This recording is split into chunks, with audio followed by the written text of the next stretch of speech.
Small, new company, you probably never heard us. If you look that up, you'll either find a different company that's not us or our website that has nothing on it. So, good deal. But we do web stuff. So, everybody I talked to yesterday, they asked me, what are you talking about? Building OS 10 apps with JavaScript. And their first reaction was, what? What's that? So, did some tweaking on this to give a little bit more background on how we got to this talk, what we're doing. So last year at WWDC 2014, there was a session, they introduced OS 10 Yosemite, and there was a session on JavaScript for automation, or JXA. So they introed this, and they said that you could now use JavaScript instead of just AppleScript to automate existing apps. And that's really exciting already. I don't know if anybody's used AppleScript. I don't know if anybody in the world's ever used AppleScript. Oh, we got one right here. Okay, all right, so we have one person. Congratulations, snitch. And I get it, it's supposed to be a language that was really, really approachable, like really human friendly, and I don't know if it ever made it. No, okay, we're getting a no. AppleScript's not very good. So the introduction to this is great. It's like, here's JavaScript, very ubiquitous language, relatively easy to use, so you can do all that.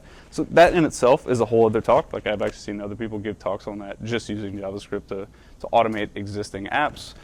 During that same session, they also introduced this Objective-C bridge, in which they said that this allows JavaScript to access native APIs. That's cool. They kind of snuck it in, but when I heard that, I was like, what? Native APIs, what's that? I don't know. I've never written Objective-C. I've never built an iPhone app, desktop app, whatever. But I thought that's something big right there. What kind of stuff could I do if JavaScript could access these native things that we use every day? Keynote's running in an app. Great.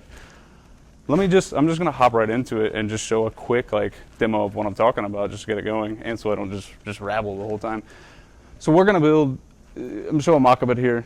If you're using Mac, you're familiar with these notifications, they pop in, they make a little noise, like everybody hear that. You get a text message, Twitter.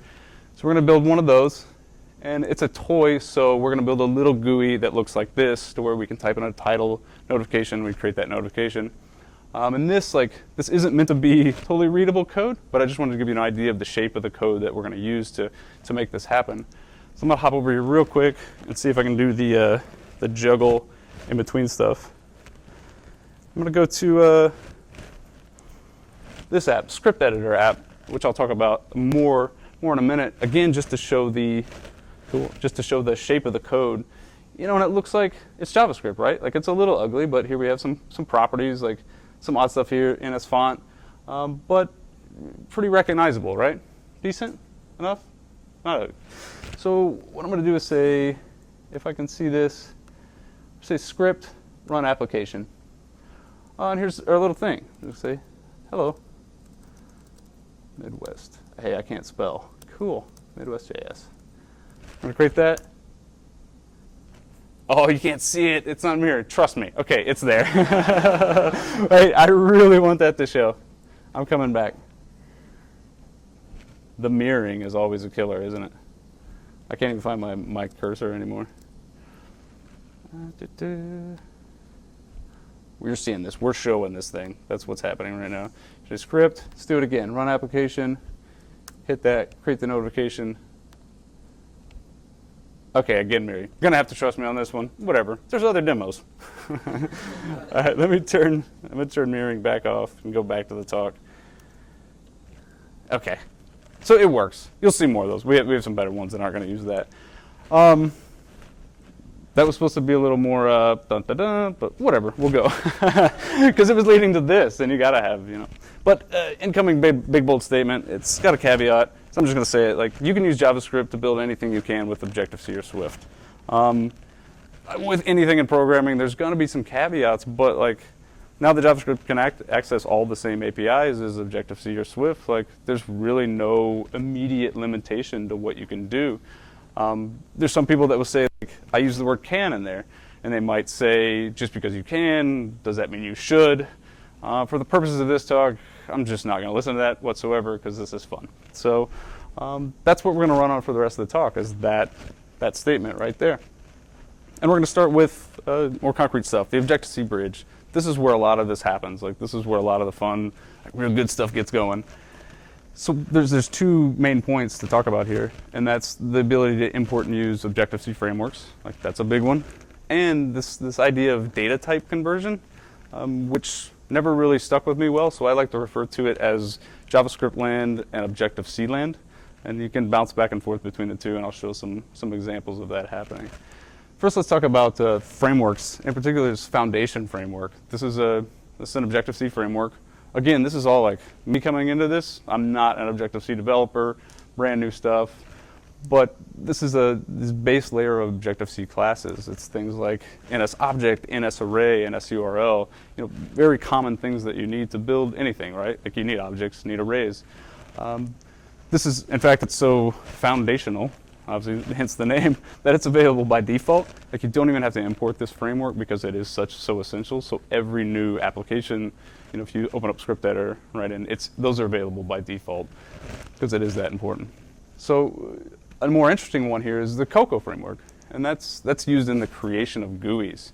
This is where it gets really fun, and this is where I start getting exciting and making little things. Like this has an NS window, which we just saw that popped up. It had the title, the message, that outer window. It has NS view, NS buttons. Obviously, you need buttons to build things, to have interactions, and on and on. There's a ton of stuff in there. Another one too is the question mark. Like you can import any framework into your JXA applications. So I don't know how to build a custom framework, but a lot of people do. I'm sure there's somebody in here today that knows how to build custom Objective-C frameworks. Build those, compile them, you can import them, use JavaScript to interact with them. So that's cool. And here, now we'll hop over to this data type conversion. And this is a lot of and I have some slides to speak to it, but it's kind of like, it's abstract, and when I first read about it too, I was like, I don't care. Like, what do I care if you can convert the data types? But we'll catch up to it. Basically, the thing is, like, primitive types can be converted from JavaScript to Objective-C and vice versa. So a string can be an NS string in Objective-C, an NS array in Objective-C land, an array in JavaScript land. I'll come back to this again, like I said, because right now it's like, who cares? Like, we're not interested in that. We want to build apps, right? So we'll come back. Just keep that in there. We'll come back to it. Let's get into some syntax, because there's interesting things that happens with the syntax here. We have a $, and we have this obj-c that you'll see a lot. Now, the $sign is not jQuery. That's the first one. We should have different $sign. The people that design JXA, obviously they know that $sign is a common thing, so let's use that. But these two things are these are access points to Objective-C. They're when you walk across the bridge. This is how you get there. So when you see these in the code, you'll know that something's happening. I'm interacting with Objective-C in some way. Here's a couple examples. So obj-c import Cocoa. I just talked about importing frameworks. This is how you would do that. Obj-c register subclass, which I haven't mentioned yet, but it's in there, and it's a thing that we'll talk about a little bit later. You might say, if you're obviously you write code, you're like, that's too many characters. Why don't I just use the $sign? Like, I don't have time to be writing 3 other characters. I have things to do. I'm a busy person. Damn it. So you might think, okay, I'll just use the $sign, but that weirds it out. It's an undefined error. So $sign import undefined. The compiler breaks up because we're in compiler land now. Fun. For whatever reason, they decided that the $sign and obj-c were not going to be interchangeable. Not in all cases. There's a couple times when they can be used, so I'm not exactly sure what their motivation was to have that differentiation there, or differentiation, whatever, that's a hard word. Don't use that word in a talk. It's too hard to say. So that's something. It's not a big deal. Like, writing these things, you get used to it. You realize it's there. It's a thing to look out for, and then move on. So here's a fun one. So this is some Objective-C here. Super trivial. Not fun at all, but basically what we're creating a new string here with data, and I think this is usually used for UTF data. So let's pretend we're creating a string of emoji, because that's what you do with strings. You have to have this NS string object. You're going to say alloc, which is, if you're not familiar with Objective-C, which that's cool, like you're passing that alloc message to the NS string object. It's almost synonymous with calling a method on it. I actually read before this for the talk. I was like, hey, can I call this calling a method on an object, or am I going to get yelled at by Objective-C people? And they're like, no, it's pretty much close. So we'll just refer to that as calling a method on the NS string object. Good enough? It's close enough? Good head shakes. Thank you. All right. I have approval. So we're going to call that. It's wrapped in braces. So we're going to get that return value back. And when we get the return value, we're going to call init with data, and this colon data. So we're passing an argument. That's how Objective-C passes arguments. Same thing with encoding. We have an encoding. We're passing an encoding type. This, like, I don't want to write this if I'm writing JavaScript to build applications. So this is what JXA does. It allows you to take this and write it as this. And it's like, okay, like init with data encoding is a bit of a mouthful, but this is JavaScript, right? Like now we're working with something. We can see like we have our dollar signs. We're crossing the bridge into an S string, calling the alloc method, calling the init with data encoding, and passing two arguments to this. Here we go. We have a new string. I don't know why you can't just type a string, but for the purposes of this demo, you're going to need an entire method to do it. Whatever. So let's go. Let me break that down a little bit. So when we first saw the Objective-C version, we have init with data, colon encoding, colon.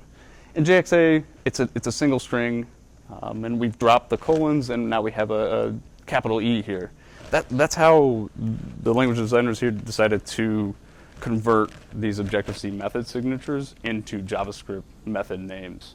And it makes sense when you start looking at it because it's repeatable, right? Like you can say it.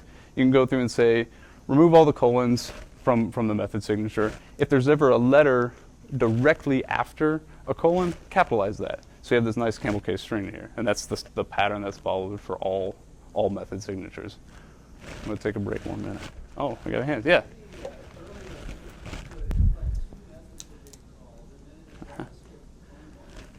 Sure. Let me go back here. Okay. So the question was to repeat. The gentleman said in the earlier Objective-C, it looked like two methods were being called, and the JavaScript it only looks like one. Yes. Are you referring to the alloc here? Yes. Okay. I'll come to that. That's a good one. Thank you. You made my point before I even needed to get there. Thank you very much. It's good. Yeah, we'll see that in one moment. Actually, let's hurry up. I want to get there because it's fun. So I want to get there now. So here, first real quick, these get a little long. Objective-C is known for having very verbose names. So I don't know if anybody can read that, but it's localized string from date style, time style. I really want to hear like Shakespearean level actors just recite the method signatures from AppleScript, like just going for it, right? So what this does too is like I actually use this in one of these. It just takes a normal ISO 8180 with a regular date and converts it to like Friday. It's like that's what you have to do to make that happen. So we'll talk about that a little bit. Get a little long. Now back to what you said, right? Like, what's with this alloc up here? Like that's not a method, right? Like that's a property. Like we're not accessing the alloc property of NS string. Pardon me. I'll sit in suspense for a minute. I'll tell you what. So, what's the deal here? This is it. Like in JXA, parens are not allowed if a method doesn't take arguments. I don't know why, but that's what they decided. So if you'll see these throughout it. It's like alloc would just be the parentheses. They just drop them. And that was some decision they made when they're doing whatever they have to do to translate the two. That's where they ended up. So it's another one of those idiosyncrasies that is like, you'll constantly write the parentheses because we're used to it, blow up the compiler and go, okay, I see what's going on and come back to this. Slightly annoying, but it's a habit that you get into as well. So interesting thing there. So what is up next as I peer over here? Okay. Remember, a few slides ago, I kept talking about this JS land, Objective-C land, and it's like, again, like, why do I care if I want to convert data types? Like, what is the real world value to this? Here's an example. So let's say in JavaScript, I have var a, it's an array, typical array, nothing special. And I have this var NSA, which they're watching, so be careful. And I say $, parentheses a. Like, that just converted the JavaScript array into an NS array. So I took that through the Objective-C bridge with the $, converted that array to an NS array. And we can check that by doing something like this. So if I say NSA.length, I'm going to get an undefined because length is not a property of NS array. So it'll actually, if you try to write that, it'll kick it back. But if you say NSA.count, you can get 3 because count is a property of an NS array. Interesting, right? Like, still maybe not that useful. I'm getting kind of, I don't know about it. He didn't like it. I don't know. So let's back up a little bit and say, okay, if I converted this to an NS array, what about the other way? I said we can go back and forth, right? So if we say var in a $ parentheses nsa.js, you might be able to guess what's happening here, I think, right? Like we're coming back across the bridge. na.length is 3. So you can pull data from Objective-C and turn it into a JavaScript data type. Why is this useful? I guess is still the thing, right? And it's like there are certain times when you need to work with Objective-C methods, and they'll only take Objective-C data types. So before you pass it from your JavaScript into your Objective-C, you have to do that conversion. And then coming back out, it's not so much a necessity, but sometimes it's a nicety to have a JavaScript type that you can work with. So you can do a normal for loop over it. Because if you try to do a normal for loop over an NS array, it's going to blow up. It's not going to work for you. So there's times that it's a necessity to go in Objective-C, and other times when it's just a nice thing. Just do a nice thing for yourself. Make it easy.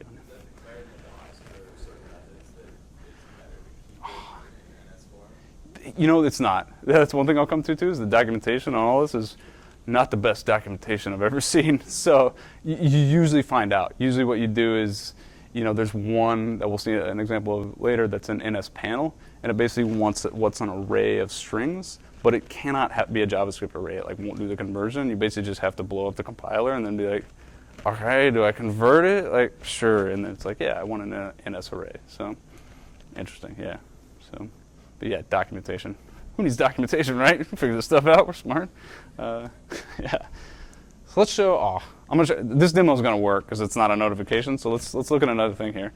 What we want to do is we're going to have a little window. We're just going to say like we just want to choose an image from the file system, and we just want to display it. Just display it in the same window. By the way, these images, like this image and all the images in my slides, are from Flickr Commons, which if you don't use is fun because it's all this copyright, no copyright images, and you get real wacky like old stuff like this that no one cares, no one uses anymore. So again, this is another like just kind of looking at the shape of the code. Again, it's JavaScript. We're just going to build it. Let's hop over here and see if I can actually make the thing work this time.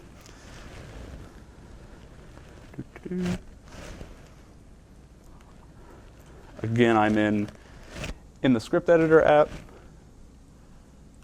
And again, I'm just going to scroll down. Like here's this register subclass, which I haven't touched on, and I'm going to skim past it right now because it's a pretty dense topic and a little too deep of a pool to get into here. But you know, we have JavaScript again. Like here's, you know, I have controls height. I have a window that I talked about, and this window, alloc. Here's a fun one. Another need a Shakespearean actor. In it with content, rect, style, mask, backing, defer. That's a good one. That's fun. And here we go. We have a button. Like we have some typical stuff, and let's just run it. If I can find the mouse. I'm gonna go up, script, find application. So the thing, I'm gonna choose that image there. Oh, open. We have an image. So interesting, right? Like not the most useful thing ever, but it does something, right? Like we wrote this, whipped it up. It's a single file, and we have a little app that does something. So let's go back to our little thing here. You might be asking, like, every time I show this, I'm showing this script editor app, and I was like, is this my daily? Everybody's like, what is he doing? Like, does he use script editor as his daily application to write code? Like, is he? What's wrong with him?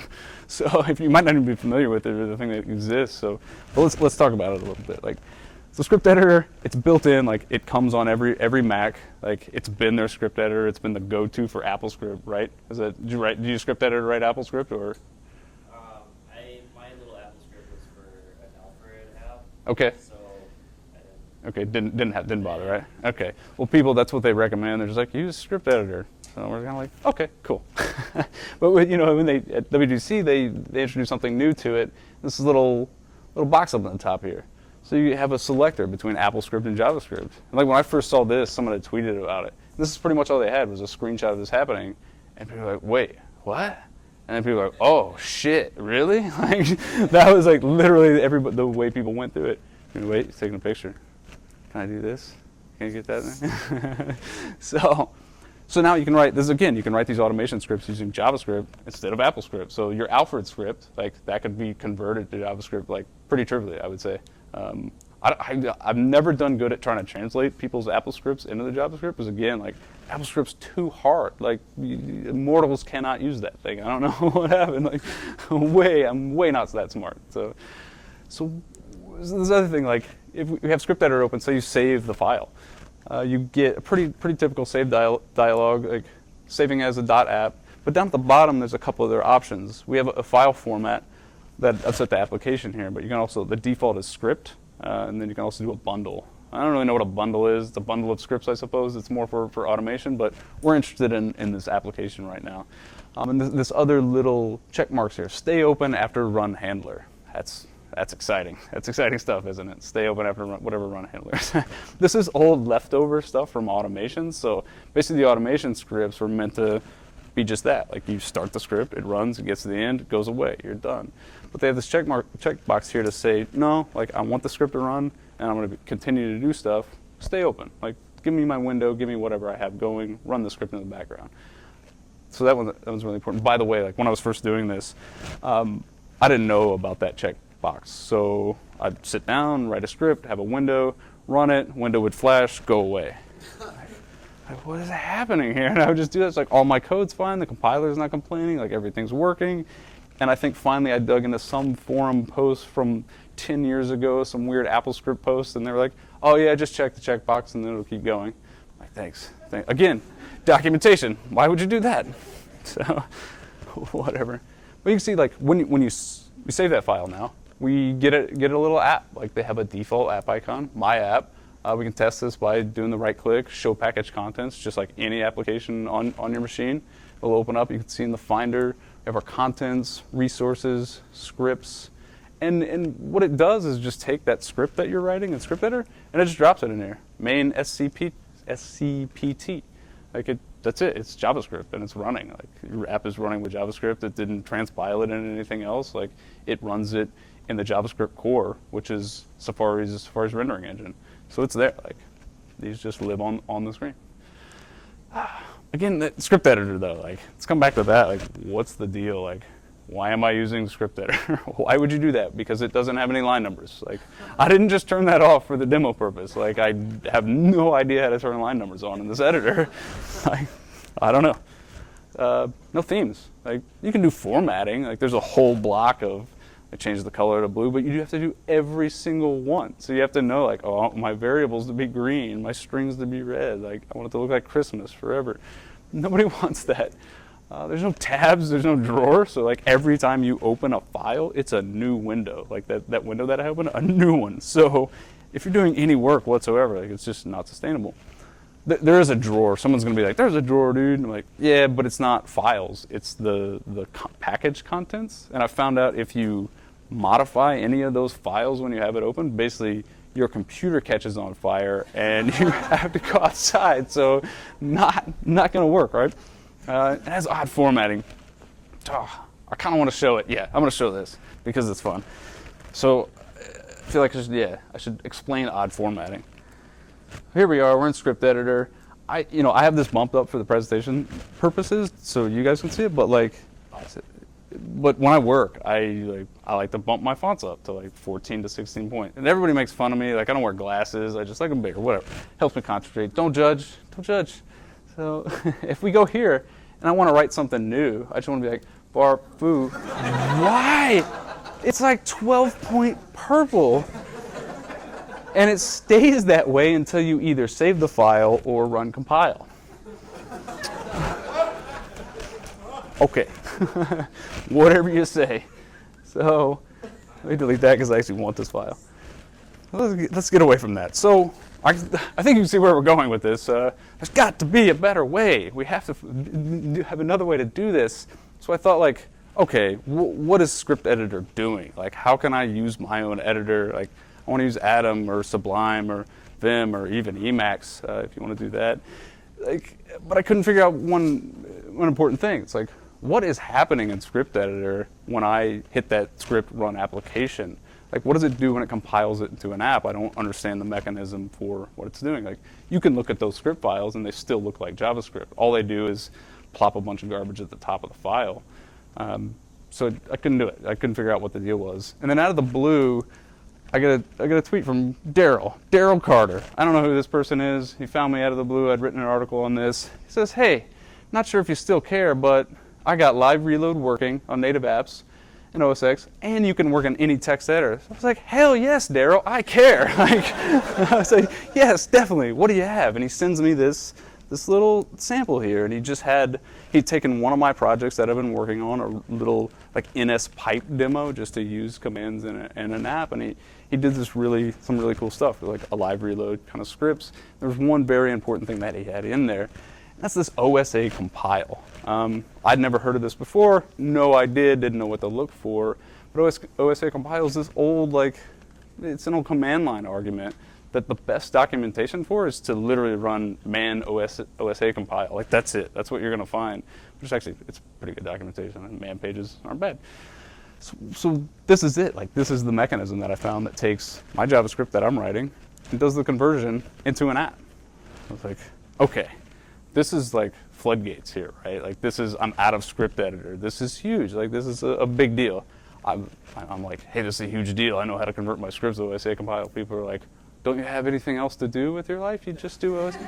No, I don't. So this is it. This is what it might look like. OSA compile has a -L flag for language, JavaScript. They say you can pretty much pass any language to it, but AppleScript and JavaScript are the only two that I'm sure have been sent there. Maybe some rogue ones, but who knows? Like, and then -O, which we just tell it like what we want our output to be.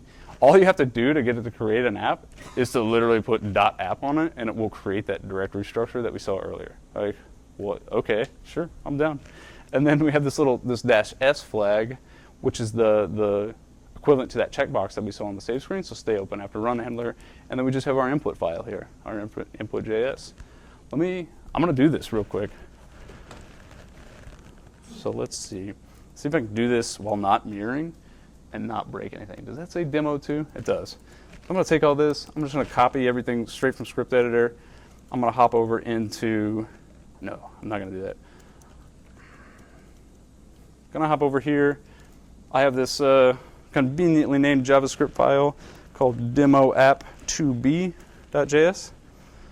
I'm going to open this in Atom, whatever you use. I prefer Atom. I'm just going to paste this in there. So here's our same script. Oh, sorry? Oh, I'm on the wrong thing. Thank you. How's that? A little better, right? I'm going to redo that just so you know I'm not fibbing over here. Like I did just copy and paste it in there. Same script that we saw. Atom editor. I'm going to hop back over into, not going to hop into iTurn. Apologies. Here's my terminal.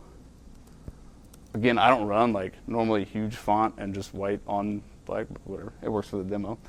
So there's our file, like demoapp2b, right? And I'm just going to say like OSA compile. Anybody remember what it was? -L, JavaScript. I think it's capsent. So I said that I'm going to say app.app. I want you to stay open. You need a -O. Thank you. Got me. You're on it. Stay open after run handler. And I said what? demoapp2b.js, right? Let's run that. All right. Run copy move operation with SSD overlap. I don't know what that means. That's okay though. We're not interested in that. Let's go to my Finder. Bear with me. What have I done? Sorry, I'm trying to find the correct window. Here we go. Here's the directory. Do I have a demo app in here? This is where I was, demoapp2b. Let's see if this worked. I don't know. I have an app. Let's just double click that. Oh, I think I did the wrong one. Apologies. Live coding. Never. Not even once. What's the name of this? This is demoapp2.js. Let's look for that. It helps to compile the correct file, usually. My experience. Let's do the same thing. Oh, he's leaving. David, where are you going? I'm kidding. I'm going to make it a touch interface next. Come on. Kidding. Let's actually compile the right file, eh? Compile. All right, we're not going to do it. I lied. We're going back to the talk. That's fine. Learn to bail. That's fine. It works. All right, it works. It's exciting. You can do that and convert your JavaScript into an application. Trust me. So this got me going. I was like, okay, that was the missing piece. Like, I'm not tied to script editor anymore. Not only that, but all I have to do is take my JavaScript and convert it. Like, if I just need one file, there's no end to what I can do with that, right? Like, that opens us up to a JXA build process. Like, this is what someone asked me. I wrote about this. They were like, yeah, this is fun, but if you don't have node modules or anything, it's not too exciting. I was like, first of all, you lack imagination. Second of all right, whatever. I'll believe you for a minute. So here's what we want to do. This is a common build process that many of you use. Like, we use it every day. We have multiple JavaScript files, our own npm packages, maybe Bower, whatever other kind of package manager you have. We want to take those and we want to send them through something like Browserify and then compile it down to a single JavaScript file. I'm using Browserify just because that's the first one that I use, but you could use Require, you can use Webpack, whatever you have. Use a Makefile. Like, Makefiles are fun. Like, that's where I'm going. I don't know about you. I'm done with all this other stuff. Back to Make. But once we get that, like, we went into the single JS, the command we just saw, send it to OSA compile, and we have an app. Like, that's all right. That's pretty cool, right? That's a thing. Like, that's awesome. I'm clapping. So, and I've done this. Like, I'm doing some demos with this now where that's what I have. I just have node packages installed, and I just work on my normal development process, and then I spit an app out at the end. So that's fun. Like, now we can write. Let's go back to, like, the code. So all the code I showed was, I don't know, what do you think? Was it any good? Ryan, was it any good? Did it look good? It looked bad, right? It sucked, all right. It's like 120 characters long, like those names we don't want. Like, we have this, right? Like, this is the code to create an NS window, like just a window. It doesn't do anything. It just opens a window. You can minimize it. You can close it, move it around the screen. It's not even resizable. Does it? No, it's not resizable. So let's not do that. Like, can we write less code? Like, that's what I want. Again, I want to go home. I want to write code. Like, and can it be more idiomatic or JavaScripty because I always spell idiomatic wrong or use it incorrectly? It's JavaScripty. Like, we want to write JavaScript. We don't want to write another thing. I guess the answer to that is, I think so, yes. Like, this is a library I'm working on called Star Stuff. This is a UI library for JXA. Basically, we take something like this, really verbose, lots of stuff, lots of just lines, and just do this. Like, window, Star Stuff. Give it a title. You have a rect with XY width height. Like, that's it. That spits out that same window that code did. Like, I'd rather do that than that. This is heavily in progress. Like, I've been working on Star Stuff as I'm preparing for this talk, but this is what I'm going after. Like, a chainable API. That was another thing. Like, if you saw those examples, we had like window dot, repetition, repetition, repetition. Like, we want a chainable API. We want to work with things that we're familiar with to be able to write JavaScript how we want to. Good defaults. Like, 9 times out of 10, when you do a new window in this, it needs to be centered. You want it to be closable. You want it to be miniaturizable, resizable, whatnot. Set those defaults. Allow them to be overridden when you create stuff. As JSE as possible. Some rules around it that I'm setting is to, act like jQuery, basically. Like, that's been the model for how I'm writing this. Is like, if you call, width as a method on something, you're gonna get the width back. Like, you're not gonna get some weird object. Like, you're gonna get the width. Same way, if you set a width on something, you want to get the entire object back and be able to work with it so it's chainable, right? And then it just kind of works how you think it should. Like, I'm trying to surprise myself during writing it and say, like, can I just write code and it did what I thought before I got there? I hope so. Like, that's what I'm going after. Star Stuff, it's an npm package, npm install Star Stuff. You'll need, like, obviously the code's up there, contribute. It's a mess right now, so put on a PR and just say, like, well, what are you doing, dude? What's the problem? So that's fine. If we're using npm install, obviously you will need that middle, like that packaging, Browserify, Webpack. But I think, like, that feels okay here. Like, we're in a process where we're compiling stuff down to other stuff. Isn't that how build processes are? Just stuff to other stuff? Like, that's it. That's the whole story. Yeah, that's fun. A few resources. There's not much. Going back to the documentation, like, the official Apple docs on this are sparse. Like, there are I think there's like 2 people at Apple that are doing anything on this. One of them emailed me, and that's the only reason I know, like the creator. So, right, so out of the blue, like the creator of Automator, like sends me an email after an article. He's like, "Hey, I just want to say thank you for writing the thing." I was like, "What the hell? Like, there's nobody else. Like, it's just me." So, like, these are pretty much the best docs. It's these release notes that came out during WWDC, and it's like it's a pretty good document once you kind of know what you're doing. Like, you can go in there and pick things out and be like, "Oh, I forgot about this." Like, I find myself rereading things and understanding a bit more now.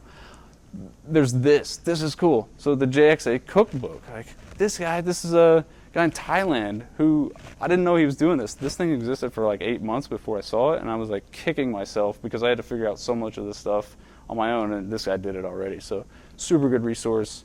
One thing that's interesting here, and I'll just point out, ES6 features in JXA, like because this JavaScript uses the JavaScript core, the same Safari engine, it has some support for ES6 stuff built in already. Obviously, you're gonna, I've been using Babel, things like that, to convert that transpile that CSS, that ES6, but it's cool that it's in there. Like, I think they have let and REST operators and things like that. And then one more, like this is a little repo that I have going. One thing I couldn't find, not even on the JXA side, but the Objective-C side, was like atomic examples of how do I make a button? Like, how do I make a select, a window, anything like this? So this repo is just very isolated little apps that show this stuff happening. These are all in the like standard script editor, like you just pop them open and run, but I'll probably do some more with this to show the build process and things like that. So that's a resource, that one's there. So there are things, another fun thing that's in this repo. Again, lack of documentation. Also, lack of like Stack Overflow questions. Because of so much of Apple's ecosystem is locked behind their developer center. So I think I had to pay like $100, get a dev account to go on the forums, to go post forum posts for people that weren't reading them. So there's like, in the topic of like JavaScript for automation, there's like 10 posts and they're all just me talking to myself at like 2 in the morning. Like, dude, why doesn't this work? I don't know what's happening. So I was like, I don't want anybody else to have to do that. So I have a section in here where I just copy all those forum posts like into README files in here, and I'm hoping like, please I hope this is useful one time. So because there's some really, believe it or not, this is not the most well thought out bit of technology from Apple. So there's some things that flat out just don't work. And I have submitted a few bugs to the Apple Bug Reporter, and they get back to them on their own time. But they fixed a couple things. So yeah, there's resources. This is a good slide, right? That's good. So just kind of wrap up, like what is this? Like, what's the deal? Like, can you do anything with it? Is it useful? Does anybody care? Like, I don't know. Like, here's what I've been, we got a half a nod. I'll take it. I'll take what I can get. I tell you. So I've been trying to think about what you can build. Like, I don't have any illusions that JavaScript is going to replace Objective-C and Swift to build desktop applications. Like, that doesn't seem viable at all, and I don't think that should be the goal. I do see it as a way to build little utilities, right? Like, where I've been thinking, I work with designers. Like, I'm a designer myself, and I understand how hard it can be sometimes to come to command line type of interfaces and working with programmers and that's what I'm thinking. Like, if you write a whole build system that's using on the command line, like, you could whip a GUI up really quick for your team, for somebody else, to make it a little easier for them to get pulled on to use things. Like, some people don't want to learn how to use the command line. It's like, cool, we can help you. Like, we know how to use it. We'll do that for you. So, there's things like that, and just for fun. Like, I think there's a lot of room just for building fun things there. Pardon me, one moment. So, I think it's, when I first started using this, I felt like I was doing something like that Apple didn't want. I was like, yeah, I got you now. Like, I'm subverting your system. Like, I'm not using your app store. I'm not using Xcode. I'm not using all your crap. And it's like, yeah, that's actually pretty cool. That feels like the web felt. Like, still now, but years ago, it felt a little bit more like it. Because anybody, think about this, like, anybody can get a Mac laptop. Like, script editor comes installed on it. Like, without downloading a single extra thing onto your laptop, you can open up script editor, write some code, build a little GUI application. Like, it's all in the box now, which, obviously that's not on the web. I'm for the web. By the way, I'm not but that's exciting, right? Like, that's a fun thing, and I think we'll see people become Objective-C developers, like iOS developers, through the gateway of like using JavaScript to build these things, because I've already learned way more about Objective-C than I thought I would based on just doing these things. And it's like I have a baseline now. I understand how to read it, like know how to read the docs, which again, the reference, like they're a little better, but who can read that shit? Like, like it's just hours. So that's it. It's fun. Like, it's a good thing. Play with it. That's what I got. That's my story. Thank you. Thank you very much.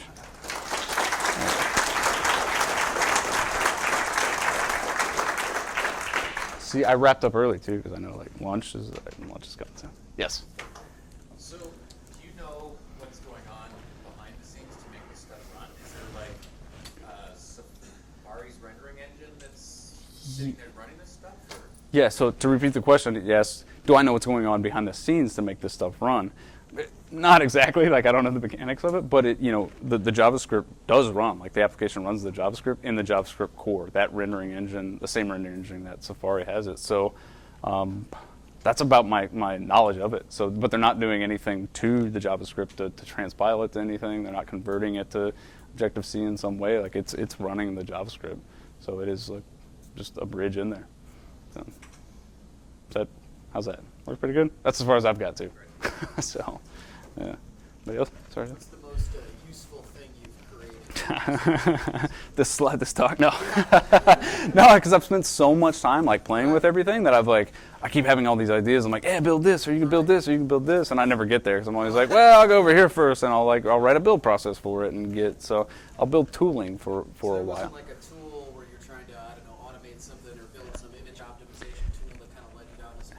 Yeah, sorry, I'm gonna repeat this question actually. You asked if there was some tool or something that I was trying to build to get down this. And when I first started going, there was a command line program I was using for Sketch app, which is, I don't know if you use it, but Sketch is basically, it's a vector graphics program to convert vector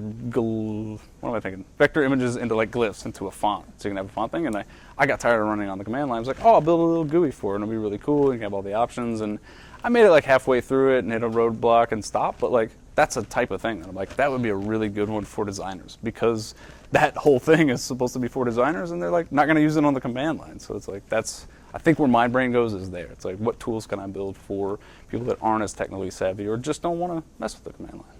So that's where I go. You're seeing, Ryan? So how difficult would it be to hook like this desktop app up to like a web API? Like I think Yeah. So the question was how difficult it is to hook these GUIs up to a web API. Like how can you make a request? Very straightforward. That NSURL, which is baked into the Foundation framework, does that. Like you create, I forget if I've done it before, but you basically just say like, here's my URL. Go make a GET request of this. Make a post. Give me the data back. That's probably where I'm going to run with this next and the more things, because I'm like, that's kind of the next thing, right? It's like you got to get some data in there. You got to do something with it. So the next little toy I make will interact with some API, but pretty straightforward. Actually, about that, so wouldn't you be able to just use a regular XHR request or like a library like Axios to... Oh wait, what? Sorry, what's the library? Can you repeat? Axios. Axios. Yeah. Ask if you could use the. I don't know. What is that? Can you explain it to me? It's a promise-based library for Node in the browser. Probably yes. So, Yeah. I don't know. We need to try that out. So yeah. there's. The Like, author of Axios is here. oh, there we go. Speakers, so you can chat with them. Okay, I should have. See, that's what I need to figure out. There's a lot of those things that are just like, there's a lot of unknown unknowns in this, and it's like part of the reason I keep messing with it, just because I don't know, I'm a masochist. I don't know. I don't like sleep, but there's a lot of fun things like that you can do. So, cool. I think we're good. Thank you, everybody. Thank you very much.